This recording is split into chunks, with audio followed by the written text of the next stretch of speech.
Water is not a commodity, water is life. If we destroy our water resources, we destroy future generations right now. This is something that was deeply, profoundly inculcated into our culture to treat the earth that you walk upon, the air that you breathe, water that you drink, and the food that you consume, which is just earth, always to treat them with utmost reverence.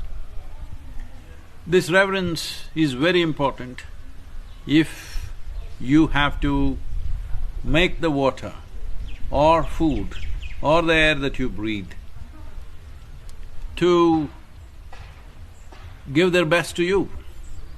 Well, today textbook scientists will raise up in arms right now the moment I say this, but there is substantial research and documentation to show water has memory, land has memory, soil has memory. Out of this, we arrived at various cultural aspects so that people could benefit from it even if they do not know.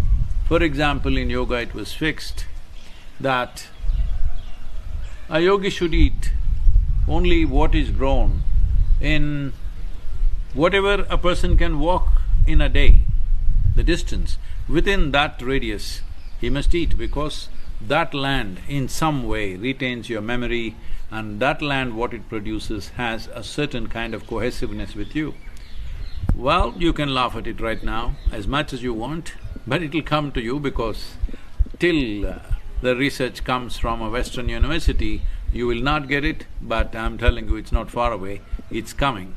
It's just on the way, the documentation is happening. But with water, there is no doubt anymore. Water is considered like a liquid computer, that it has memory and it has intelligence response.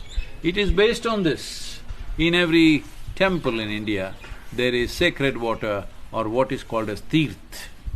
Tirth is water which has the memory of the divine in it, and how you could benefit from that. You don't have to necessarily go to your temple for tirth. In your own home, you can make this happen. There are simple methods with which you can make it happen. If there is nothing else, make sure, at least for maximum part of your day or your life, ensure that water is stored in a copper or a brass vessel. Copper is best, otherwise a brass vessel. Avoid plastics, and even glass is better, but better to avoid glass also. It is best that it is kept in a copper vessel. And there are some ways to take care of it which we can… I think we've already put this out many times. But your attitude, how you look upon water, if you look upon water like it is a part of you, because it is a part of you, over 2/3 of your body is water, if you recognize that every time before you consume that and express your gratitude every time you consume that, the water behaves in a way that it is most conducive for your life. Water is life-making material. If you don't treat it that way, well, it doesn't treat you that way either. So it's very important that we must learn how to approach all these elements which are the life-making material of earth, water, air, space and fire.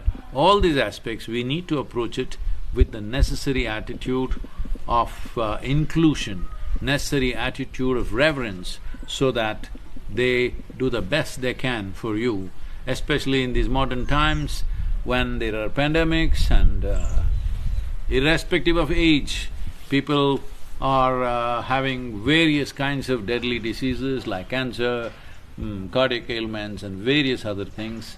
By managing the elements, you could bring down the incidence of these ailments significantly in your life.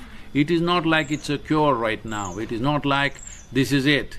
But for life to happen well, you must understand our efforts to make life happen well is always incremental. This is just one more increment. Neglecting this, there is always a price for that. It's my wish and my blessing. You must know the pleasure and joy of seeing, experiencing and including water just as a part of yourself, as your life.